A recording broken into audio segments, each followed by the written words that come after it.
എല്ലാവർക്കും നമസ്കാരം. എൻ്റെ പേര് വിനോദ രാധാകൃഷ്ണൻ. നമ്മൾ ഒന്ന് ഡിസ്കസ് ചെയ്യാൻ പോകുന്നത് ഇപ്പോൾ ഇറാനി പ്രസിഡന്റ് ഒരു ഹെലികോപ്റ്റർ അപകടത്തിൽ മരണപ്പെട്ടു എന്നൊരു ന്യൂസ് ഇപ്പോൾ എല്ലാവരും കണ്ടിട്ടുണ്ടാവും.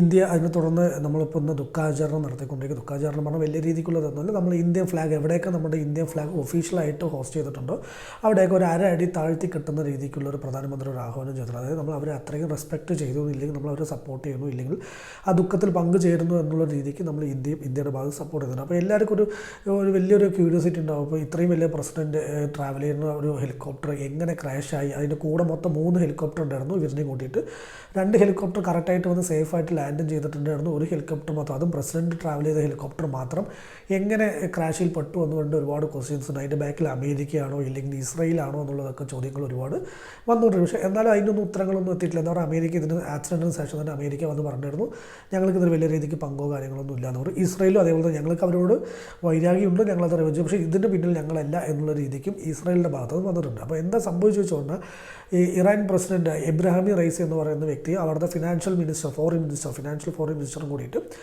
അസർബൈജാനിലുള്ള ഒരു അണക്കെട്ട് ഉദ്ഘാടനം ചെയ്യാൻ വേണ്ടി തൊട്ടടുത്തുള്ള കൺട്രിയാണ് ഇവരുടെ ഇറാനിലുള്ളത്. തൊട്ടടുത്തുള്ള കൺട്രിയിലുള്ള അസർബൈജാനിൽ പോയിട്ട് അവർ ഒരു അണക്കെട്ട് ഉദ്ഘാടനം ചെയ്തിട്ട് തിരിച്ചു വരുന്ന വഴിക്കാണ് ഈ ഒരു ആക്സിഡൻറ്റ് സംഭവിക്കുന്നത്. അതായത് ഒരു ഉച്ച സമയത്ത് ഒരു 3 മണി 4 മണി സമയത്തൊക്കെയാണ് അത് സംഭവിക്കുന്നത്. അപ്പോൾ അവിടെ തന്നെ ഓൾറെഡി ഇപ്പോൾ നമ്മളുടെ ഓറഞ്ച് അലേർട്ട് യെല്ലോ അലേർട്ട് എന്നൊക്കെ പറഞ്ഞ പോലെ അവിടെ മഞ്ഞ് കൂടുതലായതുകൊണ്ട് മഞ്ഞിൻ്റെ ഒരു അലേർട്ട് കൊടുത്തിട്ടുണ്ടായിരുന്നു. അപ്പോൾ ട്രാവൽ ചെയ്യുന്നതൊക്കെ സൂക്ഷിച്ച് ട്രാവൽ ചെയ്യണം എന്നുള്ളൊരു സാഹചര്യമൊക്കെ. പക്ഷേ എന്നാലും നമ്മളിപ്പോൾ ഒരു പ്രസിഡൻ്റൊക്കെ ട്രാവൽ ചെയ്യുന്നൊരു വലിയ വെഹിക്കിളാണെങ്കിൽ ഇപ്പോൾ ഹെലികോപ്റ്ററൊക്കെ ഇപ്പോൾ അവിടെ തന്നെ യൂസ് ചെയ്തിരിക്കുന്നത് ഇറാനി എയർഫോഴ്സിൻ്റെ ബെൽ 212 എന്ന് പറഞ്ഞിട്ടുള്ളൊരു എയർഫോഴ്സ് ഹെലികോപ്റ്ററാണ് അവിടെ യൂസ് ചെയ്തിരിക്കുന്നത്. അപ്പോൾ അവപ്പോൾ ഒരു പ്രസിഡന്റിനെ ട്രാവൽ ചെയ്യുന്ന സമയത്ത് സ്വാഭാവികമായിട്ട് അത്രയും സെക്യൂർഡും സേഫായിട്ടുള്ള വണ്ടിയിലായിരിക്കും നമ്മൾ അവരെ ട്രാവൽ ചെയ്യുക എന്നുള്ളത് നമുക്ക് എല്ലാവർക്കും ബേസിക്കുള്ളൂ. പക്ഷേ ഇറാനിനെ സംബന്ധിച്ചുള്ള അത് നേരെ ഓപ്പോസിറ്റാണെന്ന് വേണമെങ്കിൽ പറയാം. അവിടെ എന്തുകൊണ്ട് അങ്ങനെ ആയി എന്നുള്ള 100 ചോദ്യങ്ങൾക്ക് നമുക്ക് ഉത്തരങ്ങളില്ല. എന്താ പറഞ്ഞാൽ അവർക്ക് പുതിയൊരു എയർഫോഴ്സ് വിമാനമോ ഹെലികോപ്റ്ററോ കാര്യങ്ങളൊന്നും അവർക്ക് വാങ്ങാൻ സാധിക്കാറില്ല എന്നുള്ള സത്യം. എന്താ പറഞ്ഞാൽ പലവരും യൂസ് ചെയ്ത് യുദ്ധം ഇല്ലെങ്കിൽ യൂസ് ചെയ്ത് കഴിഞ്ഞിട്ടുള്ള ഓരോ ഹെലികോപ്റ്റർ സെക്കൻഡ് ഹാൻഡ് പോലെ വാങ്ങുന്നതാണ് അവിടുത്തെ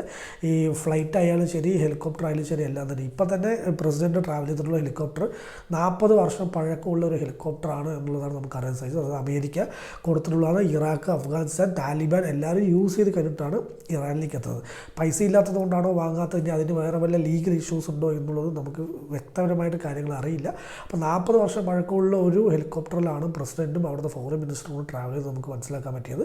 അപ്പോൾ തന്നെ 40 വർഷം പഴക്കമുള്ള ഒരു ഹെലികോപ്റ്ററാണെന്നുണ്ടെങ്കിൽ ടെക്നോളജിയൊക്കെ വളരെ കുറവായിരിക്കും. അതുകൊണ്ട് തന്നെ മുമ്പിലുള്ള കാര്യങ്ങളൊന്നും ഐഡൻറ്റിഫൈ ചെയ്യാൻ പറ്റില്ല. എല്ലാം തന്നെ മാനുവലി ചെയ്യേണ്ടി വരും എന്നുള്ളത് നമുക്ക് ബേസിക് ആയിട്ടുള്ള കാര്യം. അപ്പോൾ അതുകൊണ്ടാണ് കൂടുതലും ആക്സിഡൻറ്റ് ഉണ്ടാവാൻ സാധ്യത എന്നുള്ളതാണ് പ്രൈമറി ആയിട്ടുള്ളൊരു കാര്യം. എന്തോ മലയുടെ ഒരു സൈഡിൽ എവിടെ തട്ടി ആക്സിഡൻറ്റ് ആയതെന്ന് പറഞ്ഞാൽ 2 ലീഫുള്ള ഒരു ഹെലികോപ്റ്ററാണ്. അതായത് അപ്പോൾ പെട്ടെന്ന് ക്രാഷ് ഉണ്ടാവാൻ സാധ്യത കൂടുതലാണെന്നുള്ളത് പറഞ്ഞു. പക്ഷേ എപ്പോഴും ഒരു ക്യൂരിയോസിറ്റി വരുന്നത് കൂടെ സഞ്ചരിച്ച 2 ഹെലികോപ്റ്റർ എങ്ങനെ സേവ് ചെയ്ത് അവിടെ കറക്റ്റ് സമയത്ത് തന്നെ ലാൻഡ് ചെയ്തു എന്നുള്ളൊരു ചോദ്യത്തിന് ഇതുവരെ ഉത്തരം കിട്ടിയിട്ടില്ല.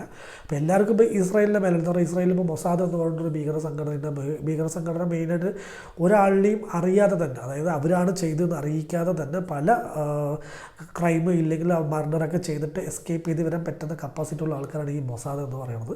ഇനി മൊസാദ് ആണോ എന്ന് പ്ലാൻ ചെയ്ത് എന്നുള്ളതിനും ഒരുപാട് ചോദ്യങ്ങളുണ്ട്. പക്ഷേ ഇനിയിപ്പോൾ മൊസാദ് തന്നെയാണ് ഇത് ചെയ്തതെന്നുണ്ടെങ്കിലും അവരത് വന്ന് സമ്മതിക്കാനും പോലുള്ള ഇവർക്ക് അത് കണ്ടുപിടിക്കാനും പറ്റില്ല എന്നുള്ളത് സത്യാവസ്ഥ. അപ്പോൾ എന്തായാലും ഇപ്പോൾ അവിടുത്തെ ഇറാൻ പ്രസിഡന്റും ഫോറിൻ മിനിസ്റ്ററും അവിടെ എന്താണ് ഇല്ല എന്ന് വേണമെങ്കിൽ പറയും. ഇപ്പോൾ അവിടുത്തെ വൈസ് പ്രസിഡൻസിൻ്റെ എല്ലാം ഹെഡായിട്ടുള്ള ഒരാളുണ്ട്, മുക്തർ എന്ന് പറഞ്ഞിട്ടുള്ള ആൾ. പുള്ളിയാണ് ഇനി ഇവിടുത്തെ സ്ഥാനം ഏറ്റെടുക്കാൻ പോകുന്നത് എന്നുള്ളൊരു ന്യൂസും കൂടി ഇപ്പോൾ വരുന്നുണ്ട്. അപ്പോൾ ഇനിയിപ്പോൾ അവിടുത്തെ അടുത്തടുത്ത ന്യൂസുകൾ ഓരോ ദിവസങ്ങൾ വരുന്നതായിരിക്കും. അപ്പോൾ ഇതാണ് ഇപ്പോൾ ലേറ്റസ്റ്റ് ആയിട്ടുള്ള അപ്ഡേറ്റ്. അപ്പോൾ എല്ലാവർക്കും വീഡിയോ ഷെയർ ചെയ്ത് മാത്രമാണ് വീഡിയോ നിർത്തുന്നു. നന്ദി, നമസ്കാരം.